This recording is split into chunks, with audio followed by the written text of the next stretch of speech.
Friday at PizzaFlix.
The name of our town is Grover's Corners, New Hampshire.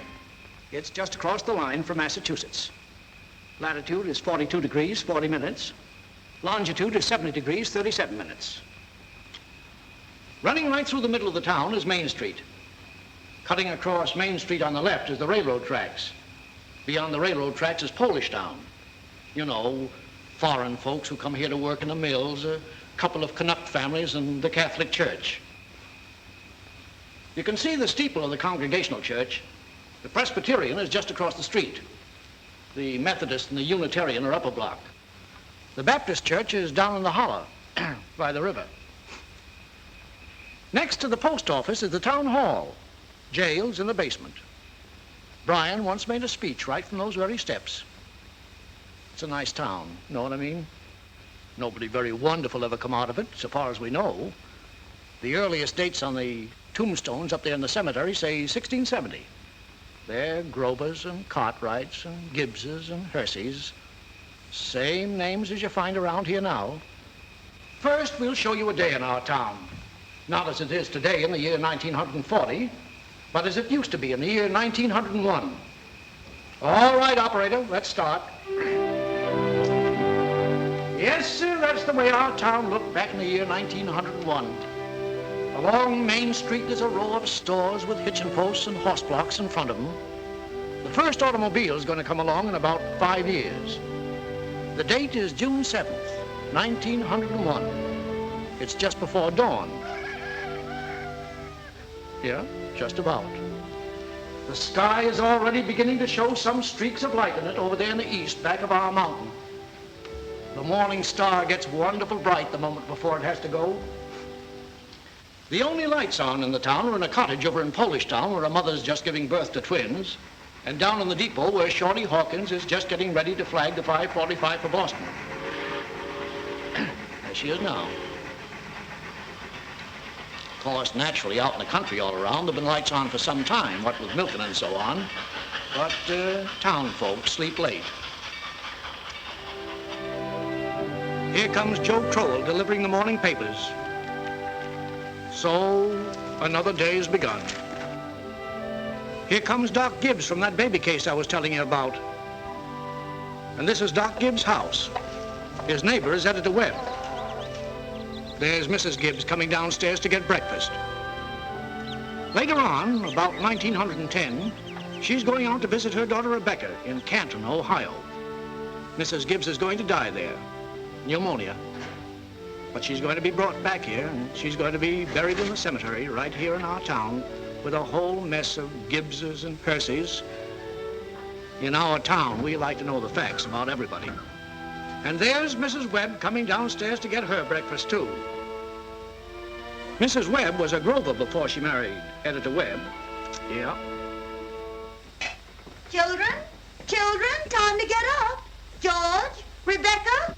Emily, time to get up. Wally, 7 o'clock. Oh, Missy.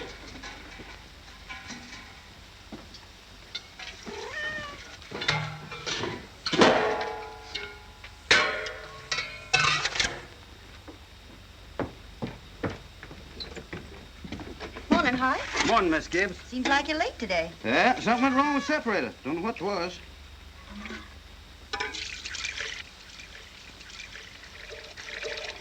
There you be. Thanks, Hi.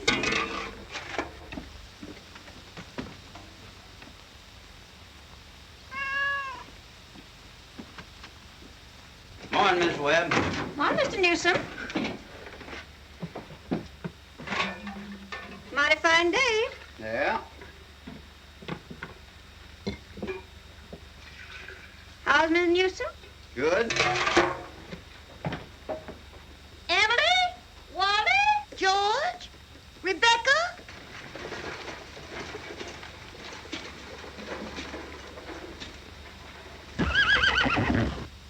Come on, get up. Bessie, come on. What's the matter with you? Oh, they've quit taking milk. Now, come on. Morning, Howie. Come on. Morning, Doc. Bessie acting up? She's all mixed up about the rot ever since the Lockhart stopped taking a quart of milk a day. She wants to leave him a quart just the same. Keeps scolding me the whole trip. Somebody sick? Twins over at Mrs. Goloslavsky's. Oh, twins, huh? This town keeps getting bigger every year. Come on. Now, come on, Bessie. Morning, Doc. Morning, Joe. Want your paper now? Yeah, I'll take it. Anybody been sick, Doc? No, twins over in Polish Town. Joe, I see your teacher, Miss Foster's going to get married. Yes, sir, to a fella over in Concord. Fair. How do you boys feel about that? Well, of course, it ain't none of my business, but I think if a person starts out to be a teacher, she ought to stay one. How's the need, Joe? Fine, Doc. Never think about it at all.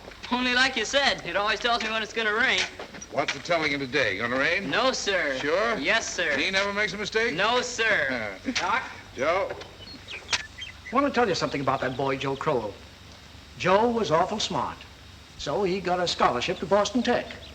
Yes, gonna be a great engineer, Joe was, but the war broke out and he died in France.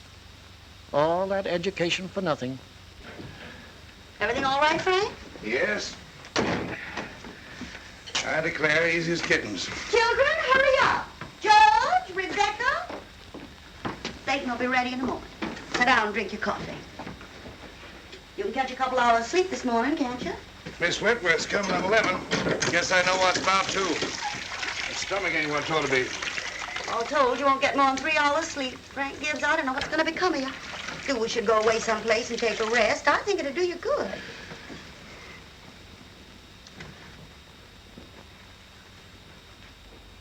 Children, hurry now. Emily? Wally?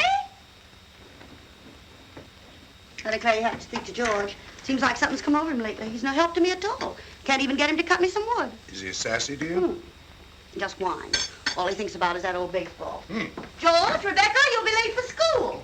George! George, look sharp. Yes, Pa. Don't you hear your mother calling you? Guess I'll go upstairs and catch 40 winks. Ma, what dress shall I wear? I washed and ironed the blue gingham for you, special. Oh, Ma, I hate that dress. Oh, how's shop with you? Every day I go to school dressed like a sick turkey. Why, Rebecca, you always look very nice. Ma, George is throwing soap at me. I'll come up and slap the both of you. That's what I'll do. Hurry up, children. After 7 o'clock, and I don't want to call you again.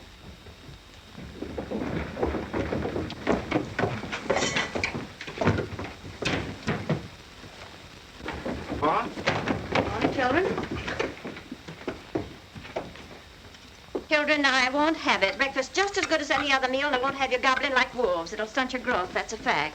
Wally, put your book away. Oh, Ma, by 10 o'clock I gotta know all about Canada. You know the rules well as I do. No books at table.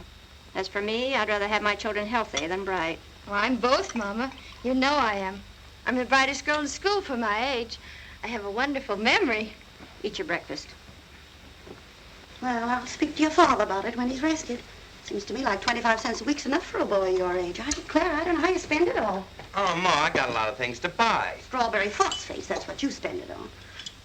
Well, I don't see how Rebecca comes to have so much money. She's got more than $1. I've been saving it up gradual. Well, dear, I think it's a good thing to spend some now and then. Ma, do you know what I like most in the world? Do you? Money. Eat your breakfast. That's first bag, gotta go.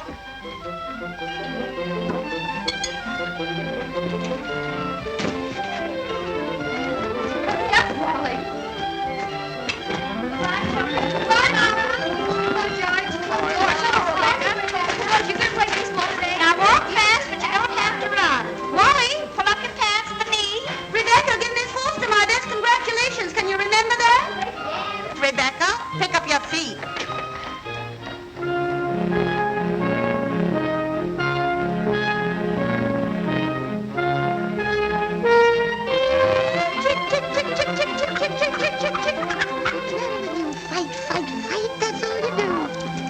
Where did you come from? You don't belong to me. What you so scared of? Nobody's gonna hurt you. Morning, Julia.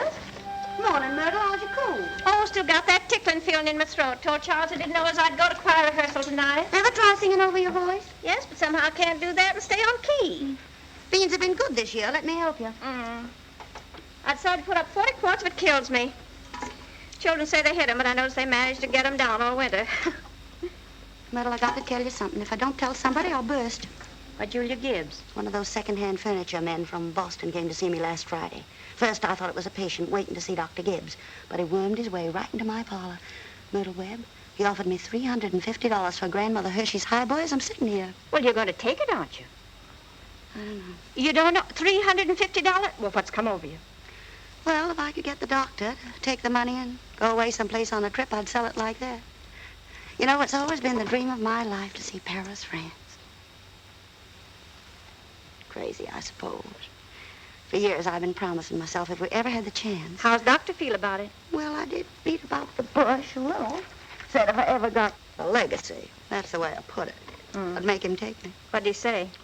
You know how he is. Haven't heard a serious word out of him since I've known him. No, he says, might make him discontented with Grover's Corners to go traipsing over Europe. No, let well enough alone, he says. Well, if that second-hand man's real serious about buying it, you sell it, Julia. Then you'll get to see Paris. Just drop a hint from time to time. That's how I got Mr. Webb to take me to see the Atlantic Ocean, you know. Sorry I mentioned it. But it seems to me, once in your life before you die, you ought to see a country where they don't speak in English and don't even want to. That'll do, ladies. Thank you very much. Now we'll skip a few hours.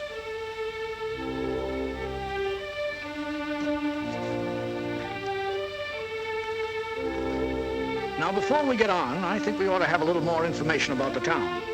A kind of a scientific account, you might say. So I've invited Professor Willard of our state university to come here and kind of sketch in a few details of our past history.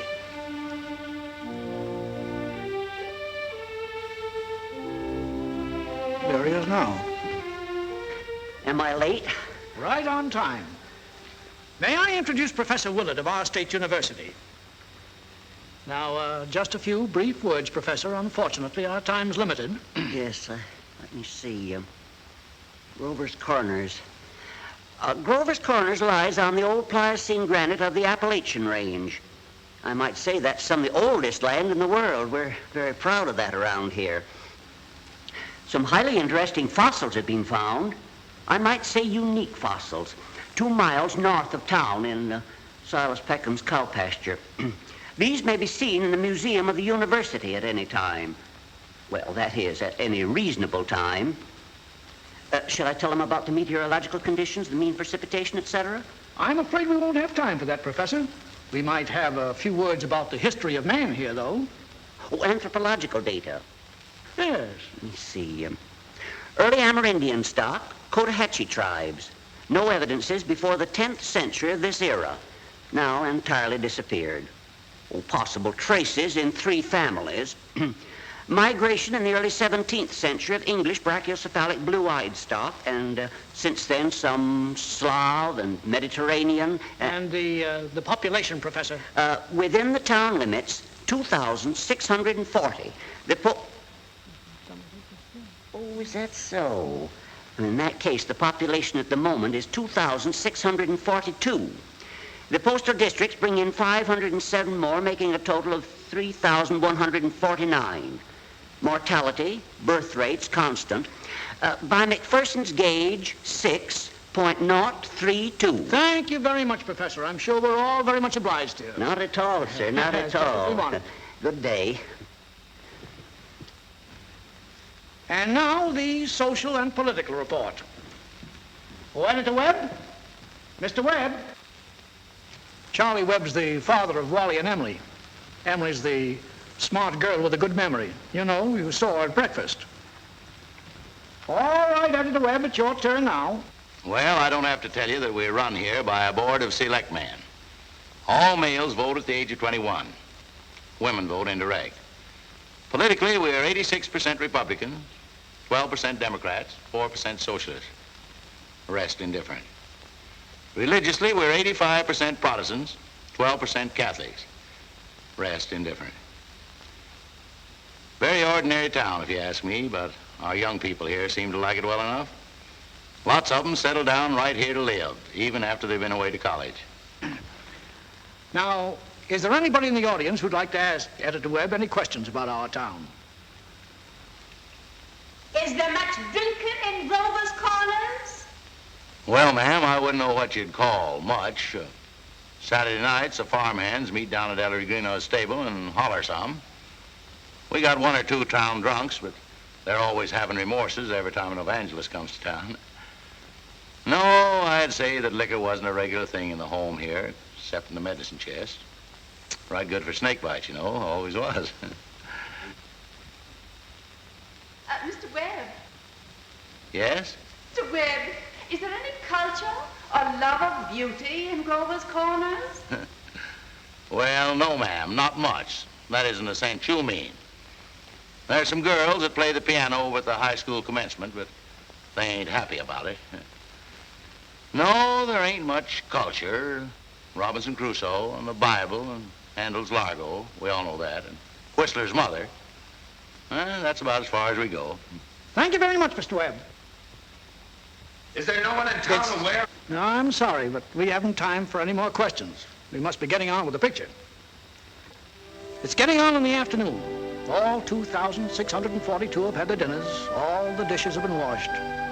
There's an early afternoon calm about the town. Charlie Webb's going home to mow his lawn. 1 man in 10 thinks it's a privilege to push his own lawnmower. The afternoon session of school is over. Doc Gibbs is in his office tapping people and making them say, ah.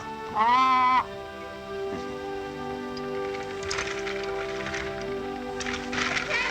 I have to go home and help my mother, I promised. Emily, walk simply. Who do you think you are today? Papa, you're terrible. 1 minute you tell me to stand up straight, and the next minute you call me names. I just don't listen to you. Golly, I never got a kiss from such a great lady before. Hello, Emily. Oh, hello. You made a fine speech in class today. Well, I was really ready to make a speech on the Monroe Doctrine, but the last minute Miss Foster made me talk about the Louisiana Purchase instead. I worked an awful long time on both of them. Gee, it's funny, Emily. From my window up there, I can see your head nights when you're doing your homework over in your room. Why, can you? You certainly do stick to it, Emily. I don't see how you can sit still that long. I guess you must like school. Well, I feel it's just something you have to go through. What do you think, Emily? We might work out a kind of telegraph from your window to mine, and you could give me a hit every once in a while on one of those algebra problems. Well, Oh, I don't mean the answers, Emily. Of course not. I mean, just some little hint. Oh, I think hints are allowed, so, if you get stuck, George, just whistle to me and I'll give you some hints. Gosh. You're just naturally bright, I guess. Well, I figure it's just the way a person's born. Yeah. But you see, well, I want to be a farmer, and my Uncle Luke says is whenever I'm ready, I can come over and work on his farm. And if I'm any good at all, I can just gradually have it. You mean the house and everything? Oh, yeah.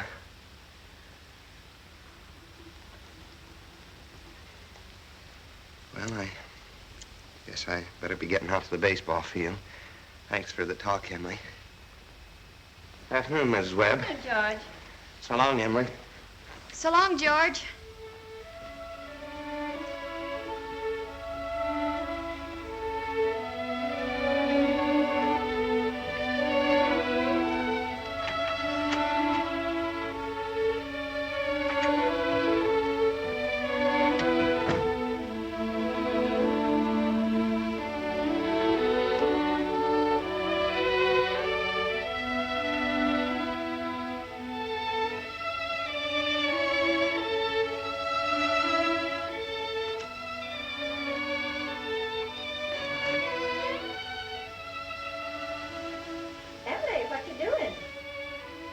Nothing, Mama.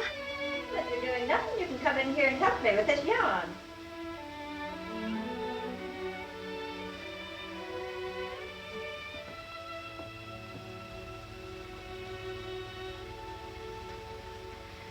Well, George Gibbs let himself have a real conversation, didn't he? He's growing up. How old would George be? Oh, I don't know. Let's see, he must be around 17. Mama made a speech in class today. I was very good. You must recite it to your father at supper. What was it about? The Louisiana Purchase. It was like silk off a spool. I'm going to make speeches all my life. You're holding it too tight, Emily. Yeah, that's better.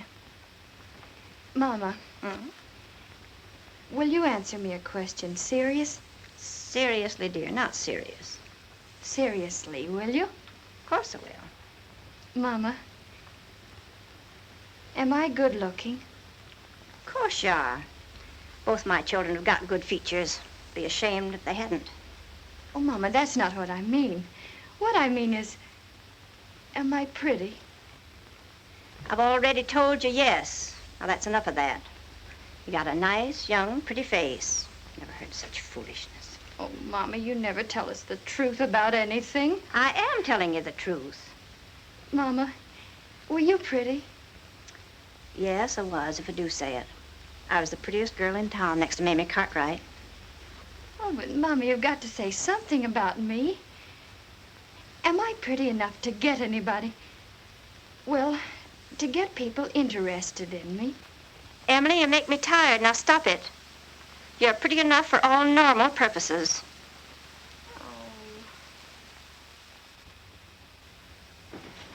It's evening. You can hear the choir practicing in the Congregational Church. The children are all home doing their schoolwork. The day is running down like a tired clock.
That's better.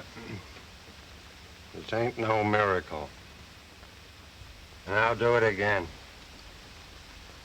And remember, ladies, music come into the world to give pleasure. I'll try it again. West be the time that binds our hearts in Christian love. Softer! Now listen, everybody. Get it out of your minds that music's only good when it's loud. You leave loudness to the Methodists. You couldn't beat them, even if you wanted to. Once again now, art thou weary? Art thou languid? It's a question, ladies and gentlemen. Make it talk. Oh, and remember, on Sunday, take the second verse real soft, sort of die out at the end. Ready? Art thou weary? Art thou languid? Art thou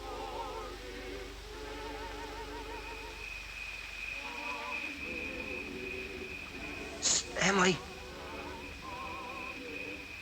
Oh, hello. Hello. I can't work at all. The moonlight's so terrible.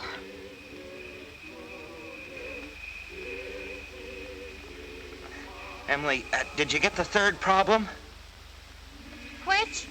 The third. Oh, yes, George. That's the easiest of them all. I don't see it. Well, Emily, could you give me a hint? Well, I'll tell you one thing. The answer's in yards. In yards? What do you mean? Square yards. Oh, square yards. Well, yes, George, don't you see? Yeah. Square yards of wallpaper.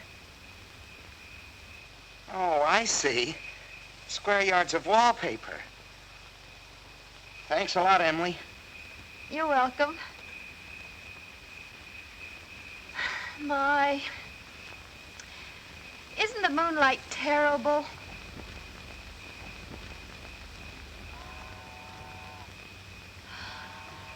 I think if you hold your breath, you can hear the train all the way to Kentucky.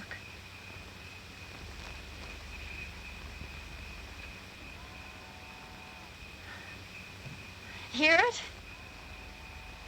Oh, what do you know? Well, I guess I'd better get back now and try to work. Good night, Emily. Good night, George. Oh, George, can you come down a minute? Yes, Pa.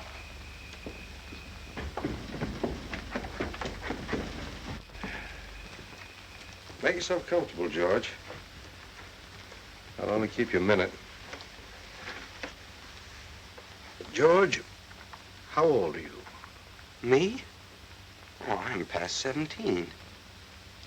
What do you want to do after school's over? You know, Pa, I want to be a farmer on Uncle Luke's farm. Mm-hmm. And you'll be willing, will you, to get up early and milk and feed the stock? And you'll be able to hoe and hay all day? Sure I will. What do you mean, Pa?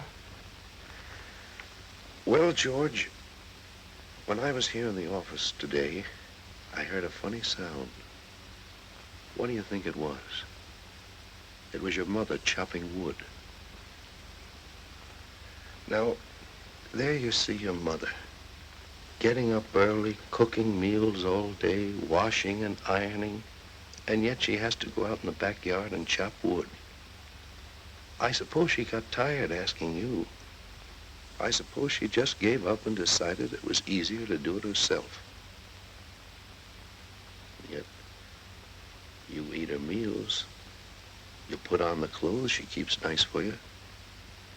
Then you run out and play baseball. Like she was a hired girl we kept around the house but didn't like very much. I knew all I had to do was call it to your attention.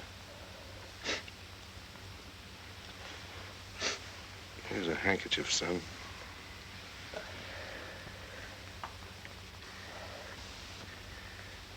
I wonder what's happened to your mother. Choir practice never was as late as this before. It's only 8:30, Pa. I don't know what she wants in that choir anyway. She hasn't got any more voice than an old crow. Traipsing around the street this hour of the night.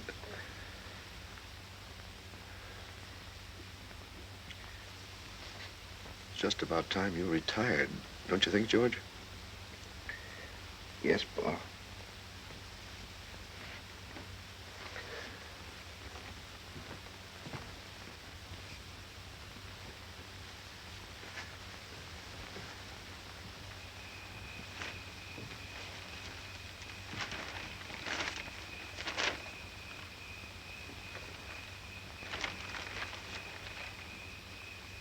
My, it's late. Real nice choir practice, wasn't it? Myrtle Webb, look at that moon. Potato weather, sure. Well, naturally, I didn't want to say a word about it in front of those others. But now we're alone. Really, it's the worst scandal that ever was in this town. What? Why, Simon Stimpson. No, Luella. But, Julia, to have the organist of a church drink, and drunk year after year. Luella. Julia, you know he was drunk tonight. Now, Luella, we all know about Mr. Stimpson, and we all know about the troubles he's been through. And Dr. Ferguson knows, too. And if Dr. Ferguson is willing to keep him on in his job there, the only thing the rest of us can do is just not to notice it. Not to notice it? But it's getting worse. No, it ain't, Luella. It's getting better. I've been in that choir twice as long as you have, and it doesn't happen anywhere near so often. Oh, my. I hate to go to bed on a night like this. Well, good night, Luella. Good night. Good night, Julia. Night, Myrtle. You can get home all right, Luella? Oh, it's bright as day. I can see Mr. Soames scowling at the window now. You think we've been to a dance the way the menfolk carry on. Good night, Julia. Good night, Luella. See you on Sunday. See you then.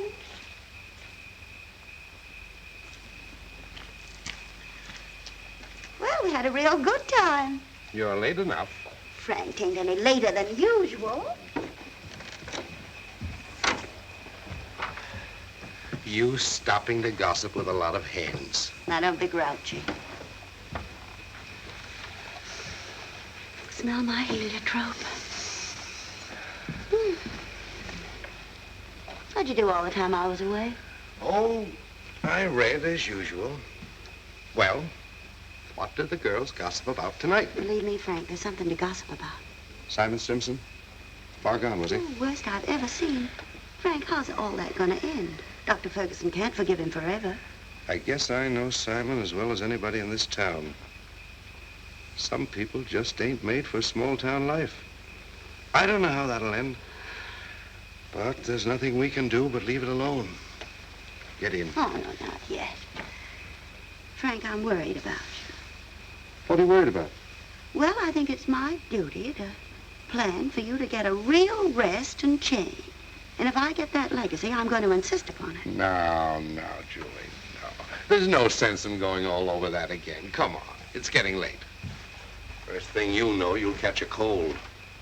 I gave George a piece of my mind tonight. I reckon you'll get your wood chop. For a little while, anyway. You know, Frank, Mrs. Fairchild always locks the front door every night. All the people up in that part of town do. They're all getting too cityfied. That's the trouble with them. They haven't got a thing fit to burgle, and everybody knows it.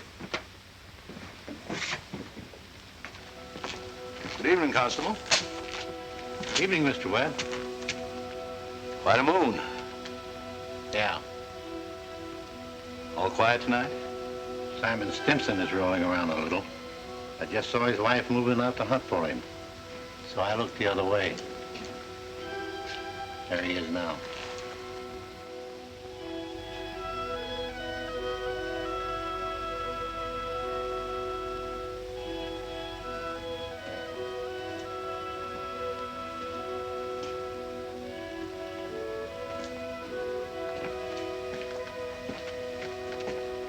Good evening, Simon.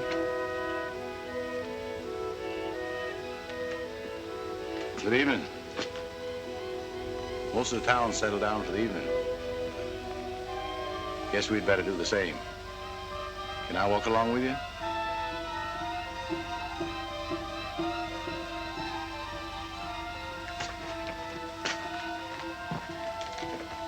Good night.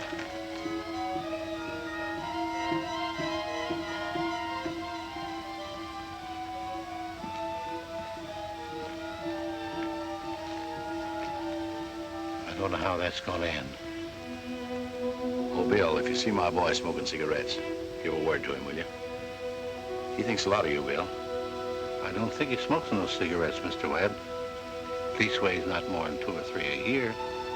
Well, I hope not. Good night, Bill. Good night, Mr. Webb.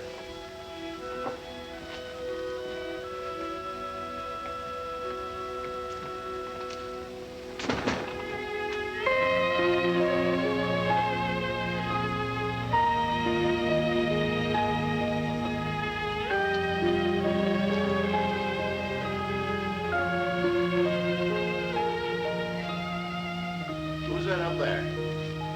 Is that you, Myrtle? Oh, no, it's me, Papa. Why aren't you in bed? I don't know. I just can't sleep yet, Papa. The moonlight's so wonderful, and the smell of Mrs. Gibbs' heliotrope. Can you smell it? Yes. Having any troubles on your mind, have you, Emily? Troubles, Papa? No. Well, don't let your mother catch you. Good night, Emily. Night, Papa.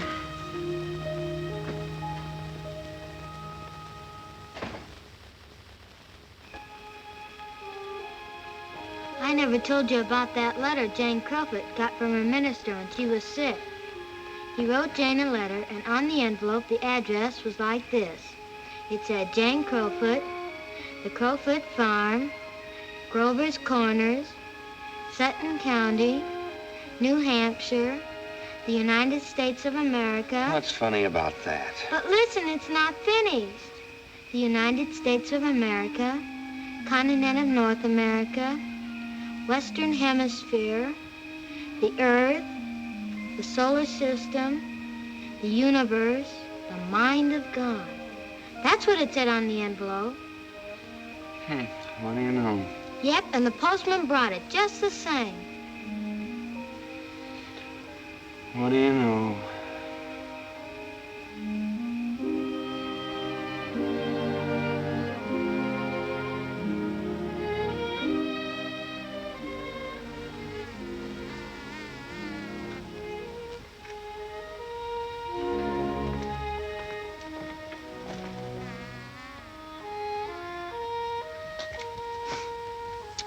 Well, 3 years have gone by. The sun's come up over 1,000 times. Summers and winters have cracked the mountains a little bit more, and the rain's brought down some of the dirt. Some babies who weren't even born before have begun talking regular sentences already. And some folks who thought they were right young and spry have discovered they can't bound up a flight of stairs the way they used to without their hearts fluttering a little. All that can happen in 1,000 days. Nature's been pushing and contriving in other ways, too. A number of young people fell in love and got married. Most everybody in the world gets married. In this town, there aren't hardly any exceptions. Most everybody climbs into the grave married. What you've seen was called the daily life. Let's call what you're going to see love and marriage. So it's 3 years later. It's 1904. It's July 7th, just after the high school commencement. That's the time most young people jump up and get married. As soon as they've passed their final examinations in solid geometry and Cicero's orations, that's the time most young people think themselves fitted to get married. It's early morning again. Only this time it's been raining. It's been thundering and pouring. I don't know. May start in again any moment. Yeah. There's the 5:45 for Boston. And there's Cy Crow delivering the papers like his brother before him. And there's Mrs. Gibbs and Mrs. Webb coming downstairs to get breakfast just as though this were an ordinary day. I don't have to point out to the women in the audience that both these ladies they see before them, both these ladies have been cooking 3 meals a day, one of them for 21 years and the other for 25, and never took a summer vacation. They raised 2 children apiece, washed, cleaned the house, and never had a nervous breakdown. And here comes Howie Newsom and Bessie delivering the milk.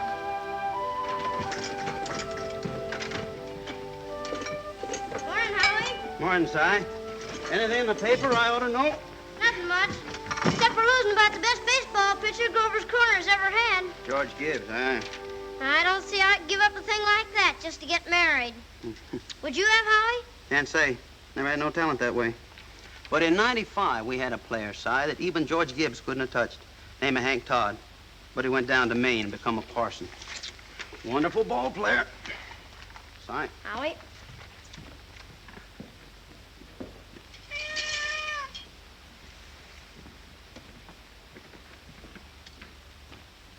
Morning, Miss Gibbs. Morning, Howie. It's too bad it's so wet, but I guess it's cleared up for good. Certainly hope it has. Gonna have a house full of relations today, Howie. Looks like I'll need 3 of milk and 2 of cream. 3 of milk and 2 of cream. My wife says to tell you we hope they'll be happy. No, they will. Thanks a lot, Howie. Tell your wife I hope she gets the wedding. Maybe she can. She'll get there if she can. Morning, Miss Webb. Morning, Mr. Newsom. Told you 4 quarts, but I hope you can spare me another. Yes, I brought you a pint of cream, too. Miss Newsom told me special to tell you as how we hope to be very happy. No, they will. Thank you, Mr. Newsom, and thank Mrs. Newsom. We're counting on seeing you at the church. Yes, sir. We hope to get there all right. Couldn't miss that.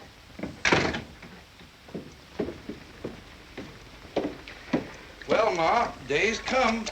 We're losing one of your chicks. Frank Gibbs, don't you say another word. I feel like crying any minute. Sit down and drink your coffee. Groom's upstairs shaving himself, only there ain't very much to shave. He's whistling and singing like he was glad to leave us. Every now and then saying, I do, to the mirror. But it don't sound convincing to me. I declare, Frank, I don't know how he's going to get along. I've always arranged his clothes for him, seen to it that his feet were dry and he had warm things on. They're too young, Frank. Emily will never think of those things. You'll catch his death a cold within a week. I remember my wedding morning, Julie. Don't stop that, Frank Gibbs. I was the scaredest young fellow in the state of New Hampshire. Thought I'd made a mistake for sure. And when I saw you coming down the aisle, I thought you were the prettiest girl I'd ever seen. The whole trouble was I'd never seen you before. There I was, right in the Congregational Church, being married to a total stranger. Well, how do you think I felt? I tell you, Frank, weddings are perfectly horrible things. Farces, that's what they are. Made something for you. Why, Julie Hersey. French toast. It ain't hard to make. Besides, I had to do something. How'd you sleep last night, Julie? Heard a lot of hours struck off. I get a shock every time I think of George setting out as a family man. That great, gangling thing.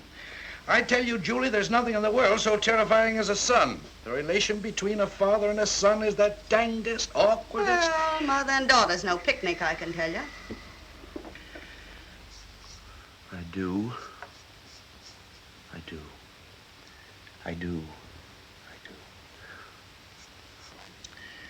They'll have a lot of trouble, I suppose, but that's none of our business. Everybody's got a right to their own troubles. You know one thing that scared me when I married you? Go along with you.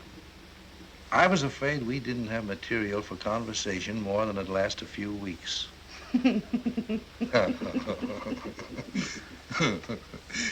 I was afraid we'd run out and have to eat our meals in silence. It's a fact. Well, you and I have been conversing for 20 years without any noticeable barren spells. Good weather, bad weather, 'tain't very choice, but I always find something to say. Did you hear Rebecca stirring around up there? No. This is the only day in the year when she isn't managing everyone's affairs up there. She's hiding in her room, and I have an idea she's crying. Land's sakes, this has got to stop. Rebecca? Rebecca, come and eat your breakfast.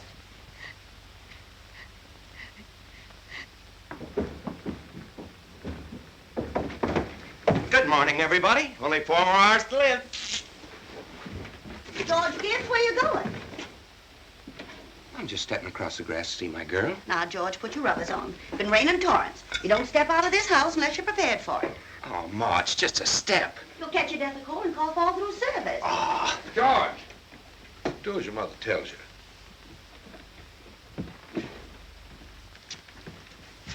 From tomorrow on, you can kill yourself in all weathers, but when you're in my house, you'll live wisely, thank you. Maybe Mrs. Webb ain't used to call us at 7 o'clock in the morning. Here, have a cup of coffee first. Be back in a minute. Good morning, Mother George. Webb. Goodness, you frighten me. George, I hate to say it, but you understand I can't ask you in. Why not? You know as well as I do a groom can't see his bride on his wedding day. Not till he sees her in church first. Oh, that's just a superstition. Good morning, Mr. Webb. Morning, George. You don't believe in that superstition, do you? There's a lot of common sense in superstitions, George. Millions have followed it, and don't you be the first to fly in the face of custom. How's Emily? She hasn't waked up yet. Haven't heard a sound out of her. Emily's asleep. Well, no wonder we were up till all hours, sewing and packing. Tell you what I'll do, George. You sit down here with Mr. Webb for a minute, drink that cup of coffee. And I'll run up and see that she doesn't come down and surprise you. There's some bacon there. I don't be too long about it.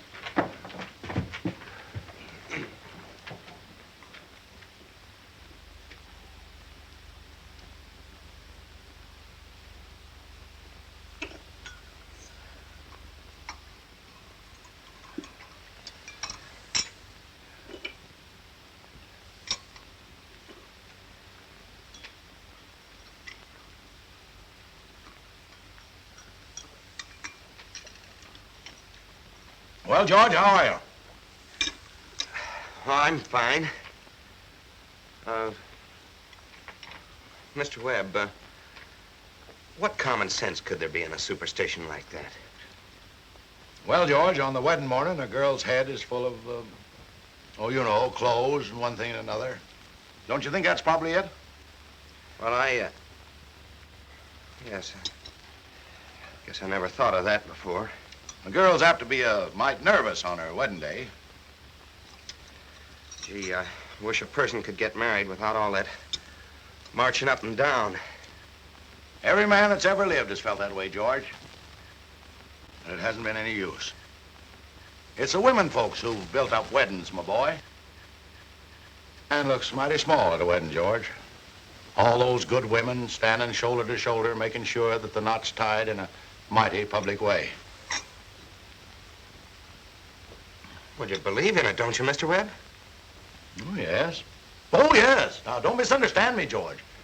Marriage is a wonderful thing. A wonderful thing. Don't you forget that, George. No, sir.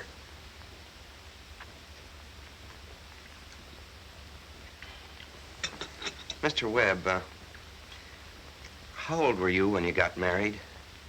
Well, you see, I had been to college, and I'd taken a little time to get settled. But Mrs. Webb wasn't much older than what Emily is. Oh, age hasn't much to do with it, my boy. That is, compared with other things. What were you going to say, Mr. Webb? Oh, I don't know. Was I going to say something? George? I was remembering the other night the advice my father gave to me when I got married. Yes, he said, Charles, he said, start right off by showing her who's boss.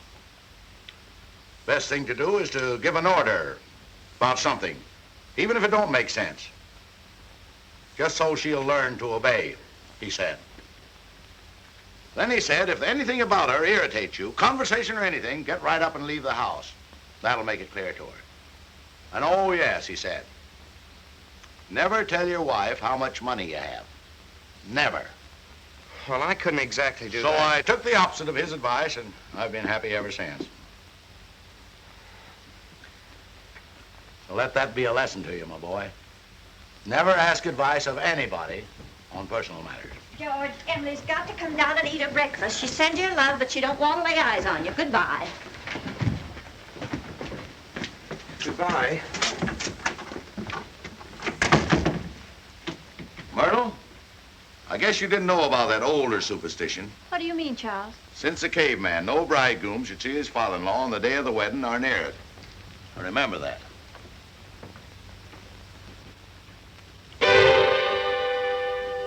Now, before we get on with the wedding, I think we should see how it all began, this plan to spend a lifetime together. I'm awfully interested in how such big things begin. You know, you're 21 or 22, and then you're 70. You've been a lawyer for 50 years, and the white-haired lady beside you has eaten 50,000 meals with you. How do such things begin? Now, George and Emily are going to show you the conversation they had when they first knew, as the saying goes, they were meant for one another. Now, it all happened last year on the way home from school. George had just been elected president of the senior class, and Emily had just been elected secretary and treasurer. Now, you all know how important that is. Emily, can I carry your books home for you? Well, thank you. It isn't far. Bob, if I'm late, start practicing. Give Herb some long high ones. All right. Awfully glad you were elected, too, Emily. Thank you. Emily, why are you mad at me?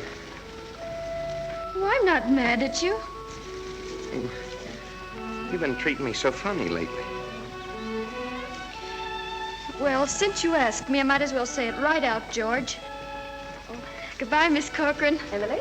Bye, Miss Cochran. George? What is it? I don't like the whole change that's come over you this last year.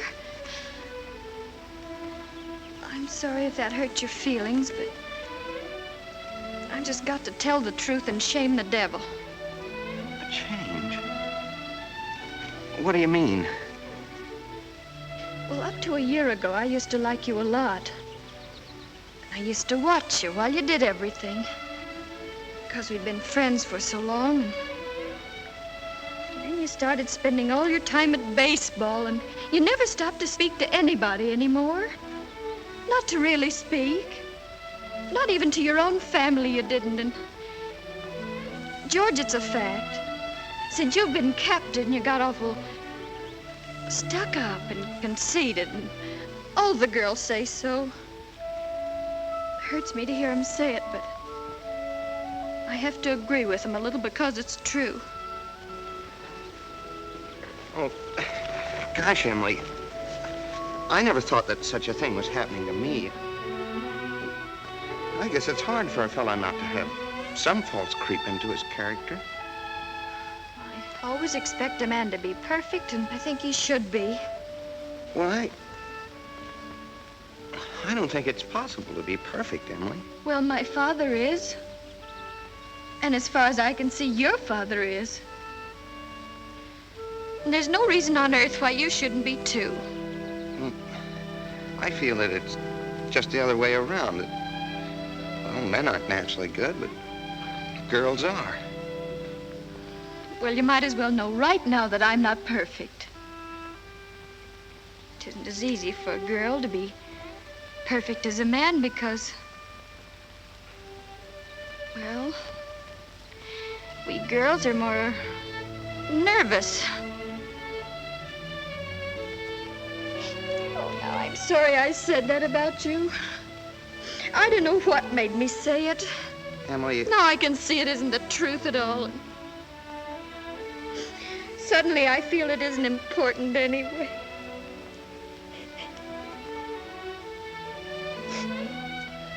Emily, would you like a ice cream soda or something before you go home?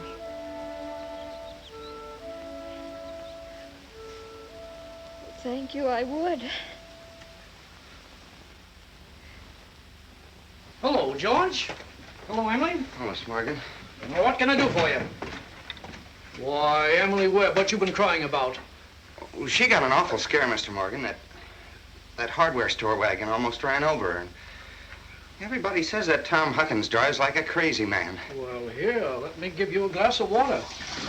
Gracious, you look all shook up. I tell you, you gotta look both ways before you cross Main Street these days. It's getting worse every year. What do you have? I'll have a strawberry phosphate, Mr. Morgan. Oh, no, Emily. Have a soda with me. Well, 2 strawberry ice cream sodas, Mr. Morgan. 2 strawberry ice cream sodas, yes, sir. Yes, sir, I want to tell you something. There are 275 horses in Grover's Corners this very moment I'm talking to you. State inspector was in here yesterday. Now with all these automobiles coming along, looks to me like the only safe place to stay was to home. Gracious, I can remember the time when a dog had run out in the middle of Main Street all day long without anything coming along to disturb him. There you are. Howdy, Mrs. Ellis. What can I do for you? Got a prescription. Yes? Well, let's see. Shouldn't take long to fill that. You just sit down here. Be with you in just a minute. They're so expensive. No, Emily, don't you think about that. We're celebrating our election. Emily, I want to ask you a favor. What? If I go away to State Agricultural College next year, will you write me a letter once in a while? I certainly will. I certainly will, George. It certainly seems like being away 3 years, you'd get out of touch with things. Maybe letters from Grover's Corners won't seem so interesting after a while. Grover's Corners isn't a very important place when you think of all New Hampshire, but I think it's a very nice town. Oh, well, the day wouldn't come when I wouldn't want to know everything about our town. Well, I know that's true, Emily. Well, I'll try to make my letters interesting.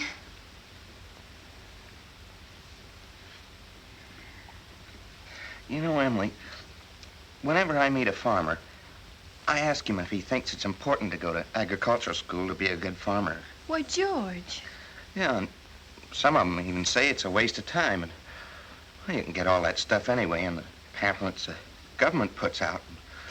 Well, Uncle Luke's getting pretty old, and he's about ready for me to start taking over his farm. Tomorrow, if I could. Oh, but George, maybe it's important for you to go and learn all that about cattle judging and soils and those things. Of course, I don't know. Emily, I'm gonna make up my mind right now. I won't go. I'll tell Pa about it tonight. But, George, you don't have to decide right now. It's a whole year away. Emily, I'm glad you spoke to me about that fault in my character. Oh. And everything you said was right, but there was one thing wrong with it. And that's when you said I wasn't noticing people. And you, for instance. You say you were watching me when I did everything. I was doing the same thing about you all the time. Why?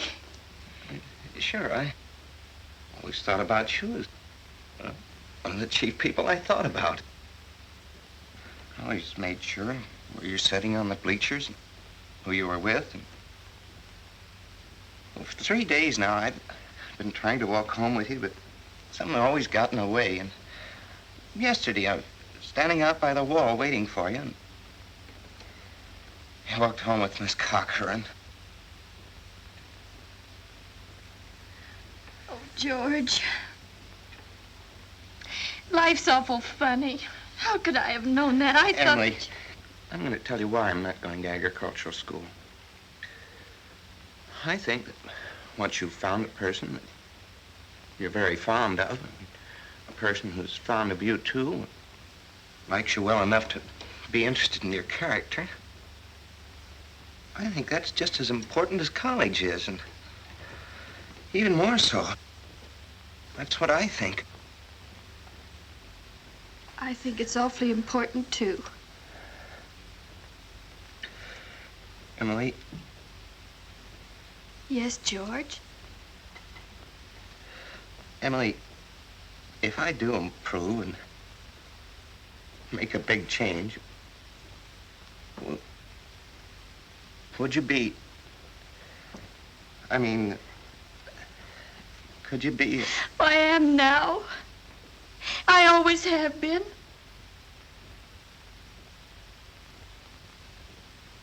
So I guess it's a pretty important talk we've been having. Yes. Yes. So long, Mrs. Ellis. Dave.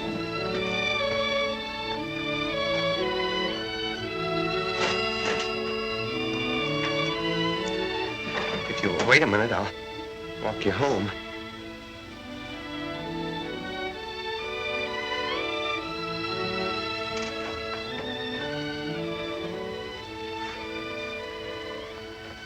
Mr. Morgan. Yes? I'll have to go home and get the money to pay you for this. Why, George Gibbs, do you mean to tell me that you... Mr. Morgan, I had a reason. Look, I'll leave my gold watch with you until I get back.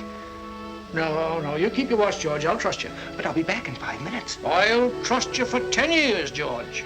Not a day more, though.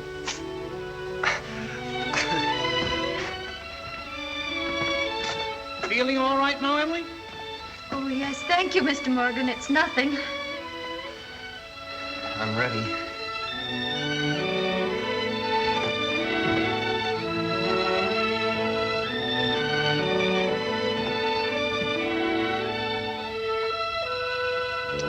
Well, now to get on with the wedding. There's a lot of things to be said about a wedding. We can't get them all into one wedding, naturally. Especially not a wedding in Grover's Corners, where weddings are mighty short and plain. People think a lot of thoughts during a wedding. The bride, the groom, the relatives and the guests, and even the minister. Yes, a lot of thoughts go on during a wedding. I've married 200 couples in my day. M marries N. Millions of them. The cottage, the go-kart, the Sunday afternoon drives in the country, the first rheumatism, the grandchildren, the second rheumatism, the deathbed, the reading of the will. Once in 1,000 times it's interesting. I don't know why on earth I should be crying. I suppose there's nothing to cry about. This morning at breakfast, it just come over me. There was Emily eating her breakfast as she's done for 17 years. She's going out of my house. I suppose that's it. I never felt so alone in my whole life. I don't want to get married. Why can't I stay for a while as I am? Papa, darling, don't you remember what you used to say all the time, that I was your girl? I don't want to get married.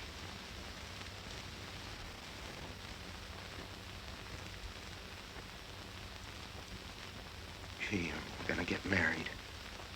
I'm grown up. I'm getting old. I don't want to get old, taking on all these responsibilities. Why is everybody pushing me so? All I want to do is be a fella. And I'm going to get married.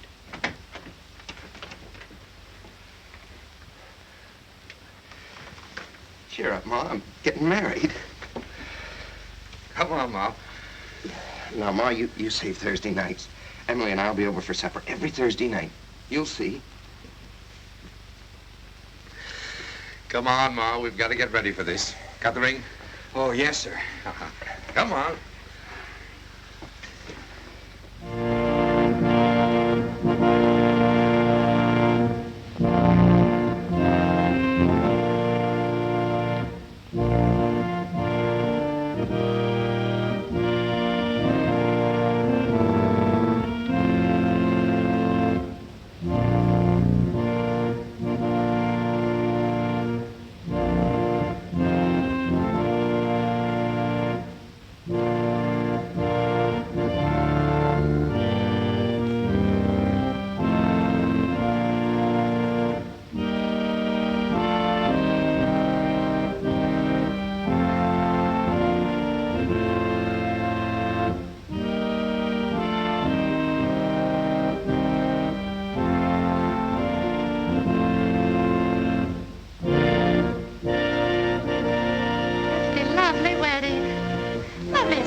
love a good wedding, don't you?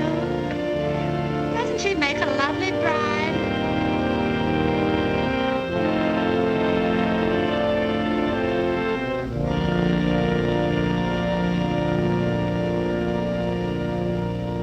Dearly beloved, we are gathered together here in the sight of God and in the face of this company to join together this man and this woman in holy matrimony. Don't know when I've seen such a lovely wedding. Be entered into I always cry. But reverently, I don't know why it is, but advisedly, I always soberly, cry. and in the fear of God. I just like to see young people Into happy. this holy estate, these two persons They're such a present lovely come now to couple. be joined. I've never I been to such a require and nice charge you wedding. both, in sickness I'm and sure in health, to love and to cherish till death you do part, according to God's holy ordinance, and thereto plight her your troth. I do. Do you, Emily, take George to your wedded husband, to have and to hold from this day forward, for better, for worse, for richer, for poorer, in sickness and in health, to love and to cherish till death you do part, according to God's holy ordinance, and thereto plight him your troth? I do. What token dost thou give of thy sincerity? With this ring, With this ring, I thee wed. I thee wed. For as much as George and Emily have consented together in holy wedlock, and have witnessed the same before God and this company, and have declared the same by giving and receiving a ring, I pronounce that they are husband and wife. Amen.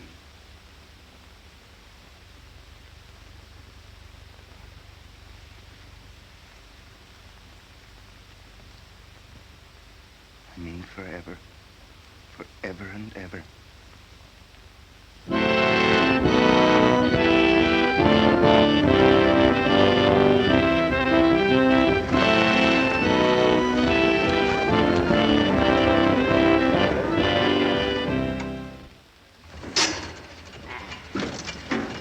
Pay you first of the month, like usual. Hey, ya, Howie.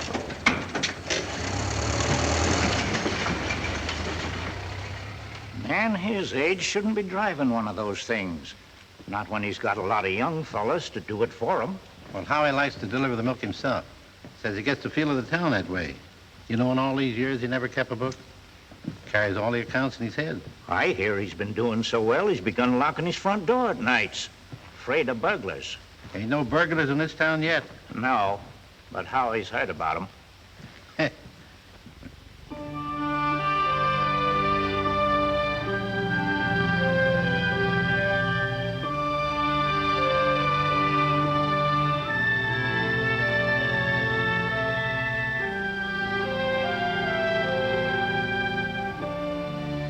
This time, 9 years have gone by, friends. It's the summer of 1913. Gradual changes in Grover's Corners. Horses are getting rarer. Farmers are coming into town now in Fords. Still, you'd be surprised, though, on the whole. Things don't change much around here. This is an important part of Grover's Corners up here in this hilltop. Lots of sky, lots of clouds, often lots of sun and moon and stars. It's certainly a beautiful spot up here. I often wonder why people want to be buried in Woodlawn or Brooklyn when they might pass the same time up here in New Hampshire. Over here are the old stones, 1660, 1670. Strong-minded people who come a long ways to be independent. Over here are some Civil War veterans, iron flags on their graves, New Hampshire boys. They had a notion that the Union ought to be kept together, although they'd never seen more than 50 miles of it themselves. All they knew was a name, friends, the United States of America. The United States of America. And they went and died about it.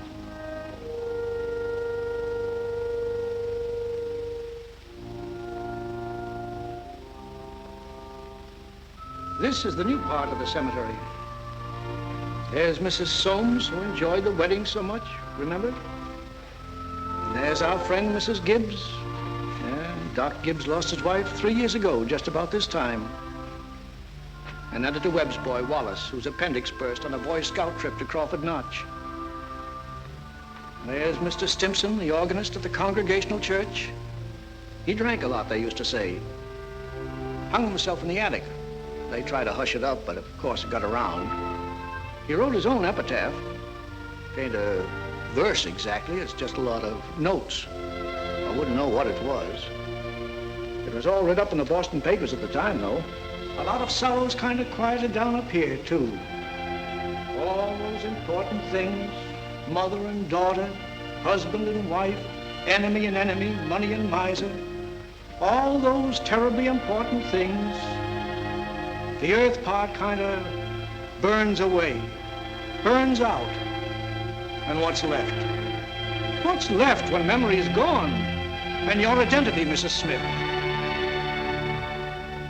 Something eternal. We all know down in our bones that something is eternal, and that something has to do with human beings. All the greatest people that have lived for the past 5,000 years have been telling us that, and yet you'd be surprised how we lose sight of that fact. There's something eternal about every human being. I guess I'm thinking these thoughts today on account of our friend Emily. Another baby's expected down at that happy home we saw started. It's Emily's second. There's a little boy about 6 years old. But this time, Emily's pretty sick. Doc Gibbs is going around these days with a mighty worried face.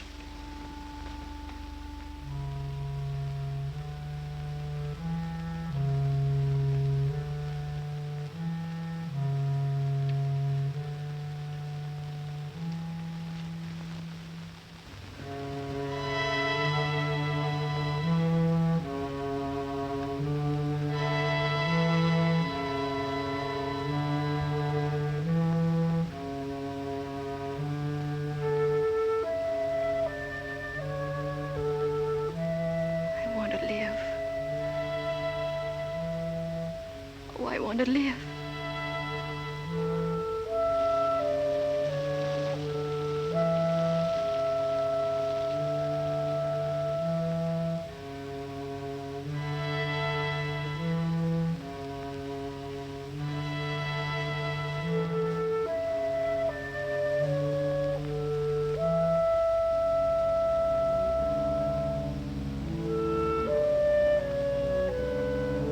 Who's coming now, Julia? My daughter-in-law, Emily Webb. What ails her? Trouble bringing a baby into the world. Why, I remember Emily's wedding.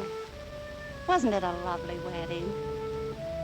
I remember I called on George and Emily at their farm just before I died. Perfectly beautiful farm.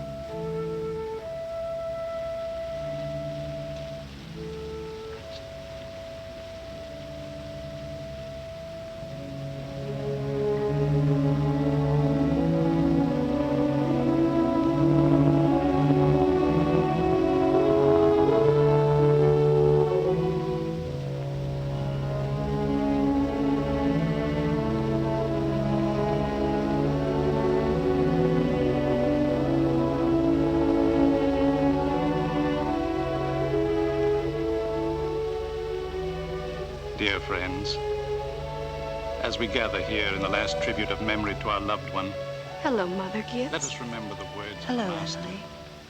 Hello, I Emily. am the resurrection and the life. Hello, Mrs. Soames. He that believeth in me Hello, sis. Hello, Wally. eternal in the heavens.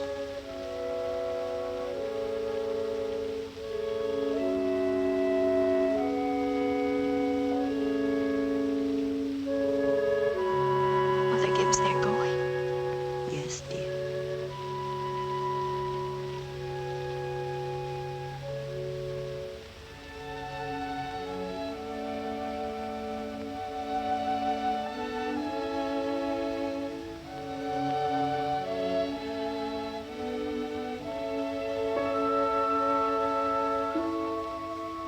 Father Gibbs is bringing some of my flowers to you, Mother Gibbs.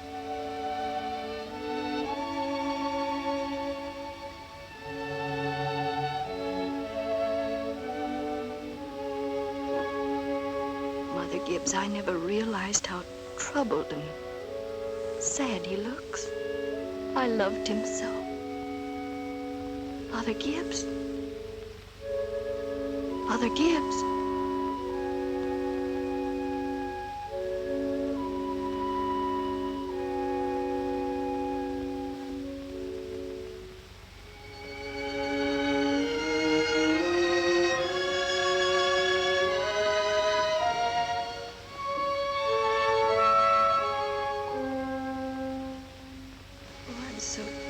Mother Gibbs. Mother Gibbs, when does this feeling go away? Being strange here. How long does it... Hush, dear. Just wait. Be patient. How do you do, Mr. Stimson?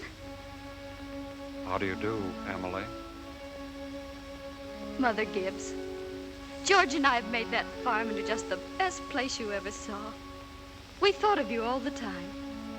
We wanted to show you the new barn and a great long cement drinking fountain for the stock. We bought that out of the money you left us. I did. Mother Gibbs, don't you remember? The legacy you left us. Why, it was more than $350. Oh, yes. Yes, Emily. It won't be the same to George without me. But it's a lovely farm. My boy's spending the day at Mrs. Carter's. Oh, Mr. Carter, my little boy is spending the day at your house. He is? Yes, he loves it there. Mother Gibbs, one can go back in memory and live each of those days over again. Why, just then for a moment I was thinking about the farm. For a moment I was there. And my baby was in my arms as plain as day. Yes, but when you've been here longer, you'll realize that our life here is to forget all that. To think of what is ahead and be ready for what is ahead. But Mother Gibbs, how can I ever forget that life? It's all I know, it's all I had. One can go back and live all those days over again. I feel it, I know it. You not only live it, you watch yourself living it. I'll choose a happy day. Oh, Emily, it isn't wise. Really, it isn't. I'll choose the day I first knew I loved George.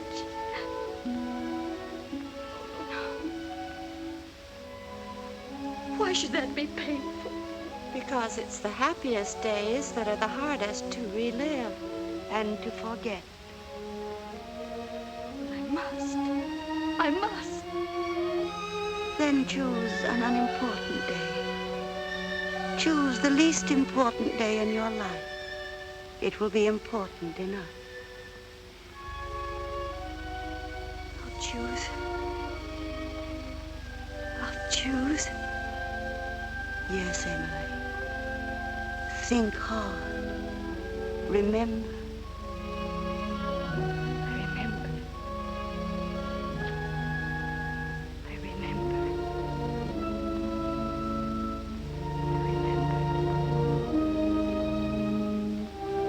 There's Main Street.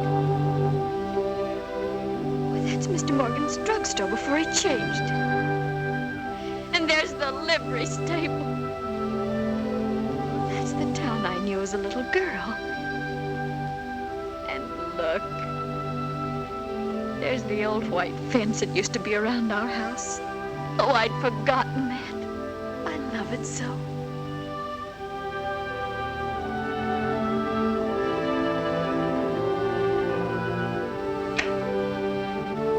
Mama coming downstairs to make breakfast.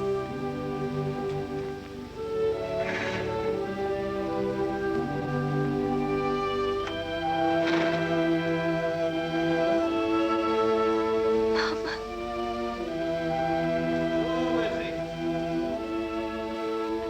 look, there's Howie Newsom. Well, there's Joe Crowell. Morning, Howie. Morning, Joe. Children, Emily, Wally, time to get up. Morning, Miss Webb. Morning, Miss Newsom. Phew, it's cold. Yes, 10 below by my barn, Miss Webb. Keep yourself wrapped up, Mr. Newsom.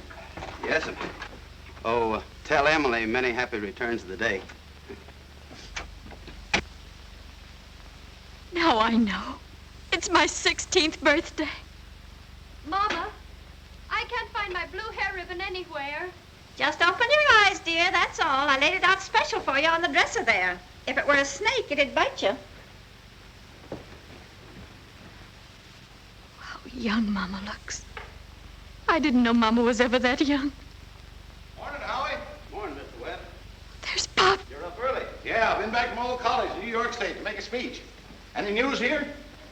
Constable was called up this morning to rescue a Polish fella. Darn near froze to death he was. Let's put that in the paper. Morning, Mother. Well, there you are back at last. How'd it go, Charles? Oh, fine, I guess. I told him a few things. Everything all right here? Yes, can't think of anything that happened special. Been mighty cold. Howie Newsom says 10 below down to his barn. Yes, well, it's colder than that at Hamilton College. Students' ears are falling off. They ain't Christian. Paper have any mistakes in it? None that I noticed. Well, you can have your coffee when you want it, Charles. Don't forget it's Emily's birthday. Did you remember to get her anything? Got it right here. Where's my girl? Where's my birthday girl? Don't interrupt her now, Charles. You can see her at breakfast. She's slow enough as it is. I can't bear it. Why did they ever have to get old? Mama, I'm here. I'm grown up. Oh, I love you all. Everything. I can't look at everything hard enough. Hurry up, children. 7 o'clock. I don't want to call you again.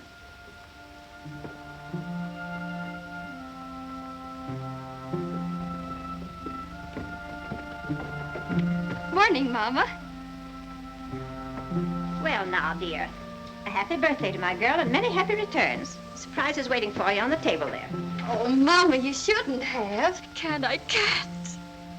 But birthday or no birthday, I want you to eat your breakfast good and slow. I want you to grow up and be a good, strong girl. That and the blue package is from your Aunt Carrie. Good morning. Good morning, George. Brought this over for your birthday, Emily. Many happy returns of the day. Thank you. It's only a photograph album. Oh, George, I'd forgotten. Oh, it's beautiful. Oh, it's just an album. I'm going out to my Uncle Luke's farm today. I like it out there. George, we grew up and were married, don't you remember? Uncle Luke gave you the farm. Well, goodbye. Goodbye, and thanks. Chew this bacon good and slow. It'll help keep you warm on a cold day. Mama, just look at me for 1 minute as though you really saw me. Mama, 12 years have gone by. I'm dead. I married George Gibbs, Mama. Wally's dead, too. Mama, his appendix burst on a cabbing trip to Crawford Notch. We felt just terrible about it, don't you remember? Just for a moment now, we're all together. Mama, let's be happy just for a moment. Let's look at one another.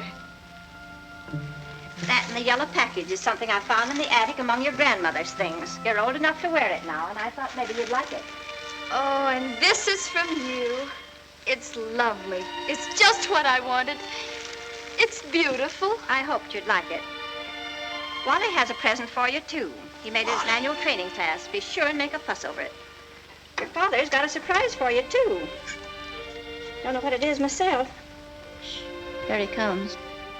Where's my girl? Where's my birthday girl? I can't go on.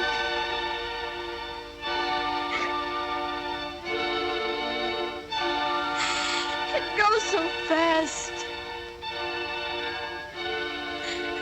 have time to look at one another.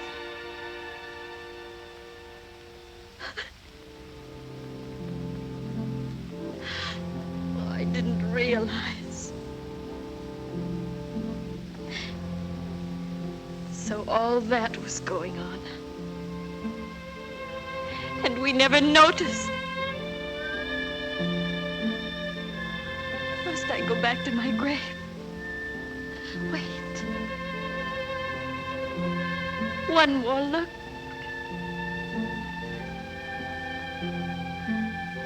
Goodbye. Goodbye, world. Goodbye, Grover's Corners. Mama and Papa. Goodbye to clocks ticking. My butternut tree and Mama's sunflowers. Food and coffee and new iron dresses and hot baths and sleeping and waking up.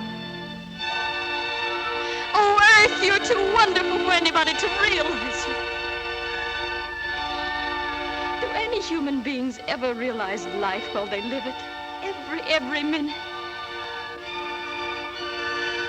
Oh, I want to live, I want to live, I want to live! Of course you do, Emily, of course.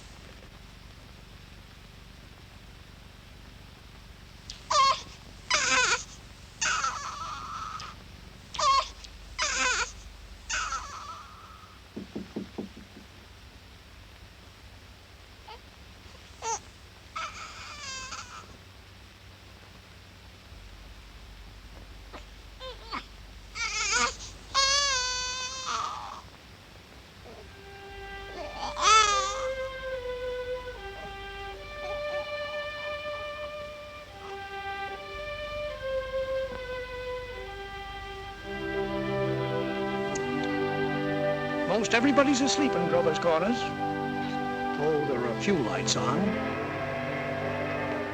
Down at the depot, Shorty Hawkins has just watched the Albany train go by. And of course, out in George and Emily's farm, they're still up. Talking over the new baby, I suppose. It's like what one of those Midwestern poets said. You gotta love life to have life, and you gotta have life to love life.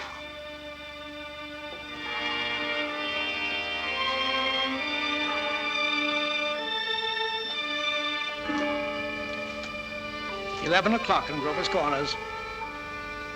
Tomorrow's another day. Everybody's resting in Grover's Corners. You get a good rest, too.